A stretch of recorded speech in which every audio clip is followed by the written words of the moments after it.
Let's go, yo.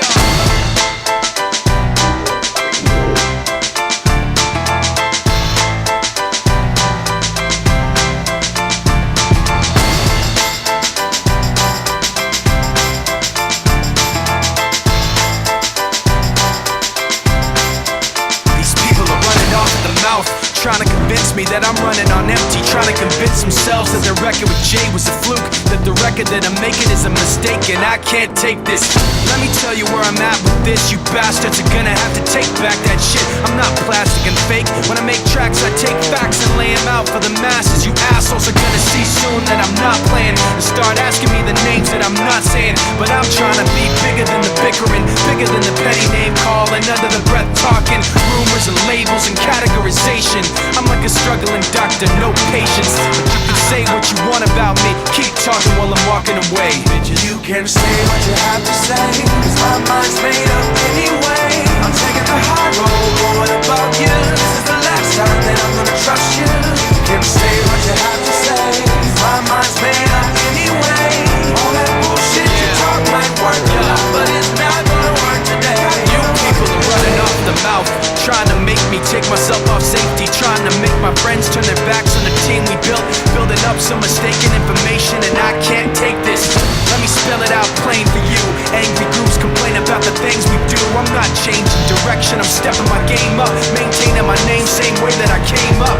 You're gonna see that I'm not playing and start asking me the names that I'm not saying. But I'm trying not to mention the names of people who wanna siphon attention. You like the hype of pretending you're part of the picture won't pass. You're like a high school dropout, no class. And you can say what you want about me, keep talking while I'm walking away. You can say what you have to say, cause my mind's made up anyway. I'm taking the high road, but what about you? This is the last time that I'm gonna trust you. You can say what you have to say, cause my mind's made up anyway. All that bullshit you talk might work a lot, but it's not gonna work today. Why does it always have to be somebody's always watching me? All I really need is some room to breathe, breathe. Is anybody out there listening? Cause I can't stand to keep this in. All I really want, I'll say again. Yeah, yeah. Like that. You can say what you have to say, cause my mind's made up anyway. I'm taking the high road, but what about you? This is the last time that I'm gonna trust you. You can say what you have to say, cause my mind's made up anyway. All that bullshit you talk might work a lot, but it's not gonna work today.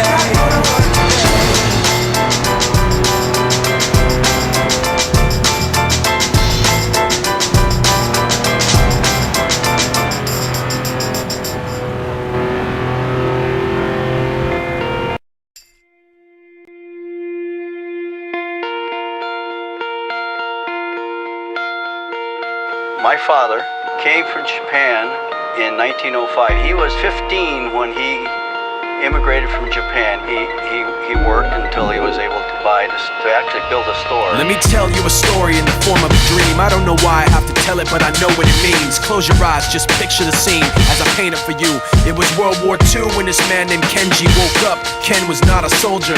He was just a man with a family who owned a store in LA. That day, he crawled out of bed like he always did, bacon and eggs with wife and kids. He lived on the second floor of a little store he ran. He moved to LA from Japan, they called him immigrant. Japanese, he'd say he was called Issei. That meant first generation in the United States, when everybody was afraid of the Germans, afraid of the Japs, but most of all afraid of a homeland attack. And that morning, when Ken went out on the doormat, his world went black, cause right there, front page news, 3 weeks before 1942, Pearl Harbor's been bombed and the Japs are coming. Pictures of soldiers dying and running. Ken knew what it would lead to, just like he guessed. The president said the evil Japanese in our home country would be locked away. They gave Ken a couple of days to get his whole life packed in 2 bags. Just 2 bags, couldn't even pack his clothes. Some folks didn't even have a suitcase to pack anything in, so 2 trash bags is all he gave them. And when the kids asked Mom, where are we going? Nobody even knew what to say to them. Ken didn't want to lie, he said the US is looking for spies, so we have to live in a place called Manzanar, where a lot of Japanese people are. Stop it, don't look at the gunman. You don't want wanna get your soldiers wondering if you're gonna run or not. Cause if you run, then you might get shot. Other than that, try not to think about it. Try not to worry about it being so crowded. Someday we'll get out. Someday, someday. As soon as war broke out, so the FBI came and they just come to the house and you have to come. All the Japanese have to go. They took Mr. Lee and people couldn't understand why they had to take him because he's just innocent laborer. So now they're in a town with soldiers surrounding them. Every day, every night, look down at them. From watchtowers up on the wall, Ken couldn't really hate them at all. They were just doing the job and he wasn't gonna make any problems. He had a little garden, vegetables and fruits that he gave to the troops in a basket his wife made. But in the back of his mind, he wanted his family's life saved.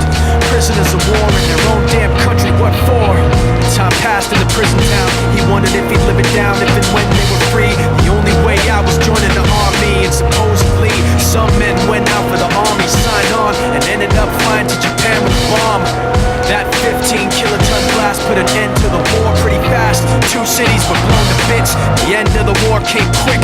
Ken got out, big hopes of a normal life with his kids and his wife. But then they got back to their home, and what they saw made him feel so alone. These people had trashed every room, smashed in the windows and bashed in the doors, written on the walls and the floor, Japs not welcome anymore. And Kenji dropped both of his bags at his sides and just stood outside. He looked at his wife without words to say. She looked back at him, wiping tears away, and said, someday we'll be okay, someday. Now the names have been changed, but the story's true. My family was locked up back in 42. My family was there where it was dark and damp, and they called it an internment camp. When we first got back from camp, it was pretty bad. I remember my husband said, oh, we're gonna stay till last. Then my husband died before they closed the camp.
Somebody who can see all the pain I see. But you proved to me unintentionally that you would self-destruct eventually. Now I'm thinking like the mistake I made doesn't hurt, but it's not gonna work, cause it's really much worse than I thought. I wished you were something you were not, and now this guilt is really all that I got. You turn your back and walk away to shame. All you got is a memory of pain. Nothing makes sense, you can stare at the ground and hear my voice in your head when no one else is around. So what do I have to say? Maybe I should do what I have to do to break free. And whatever happens to you, we'll see. But it's not gonna happen to me. I guess that this is where we've come to. If you don't want to, then you don't have to believe me. But I won't be there when you go down. Just so you know now, you don't believe me.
Time's up.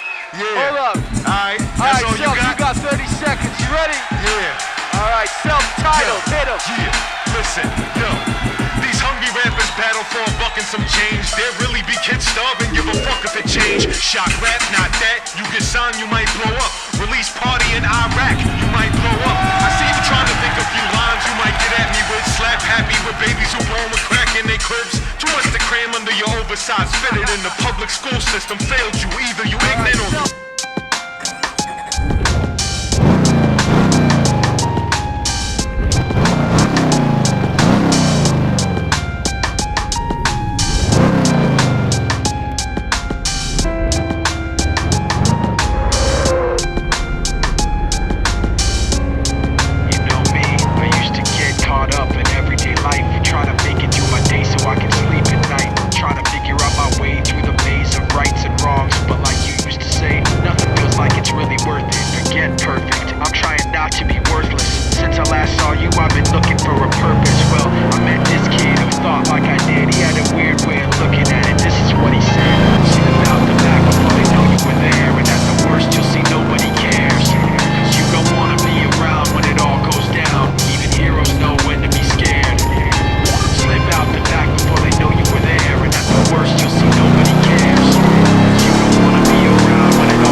underappreciated and overwhelmed, fighting so hard to hide our fear that we're scaring ourselves. You understand what I'm saying? 'Cause you always did.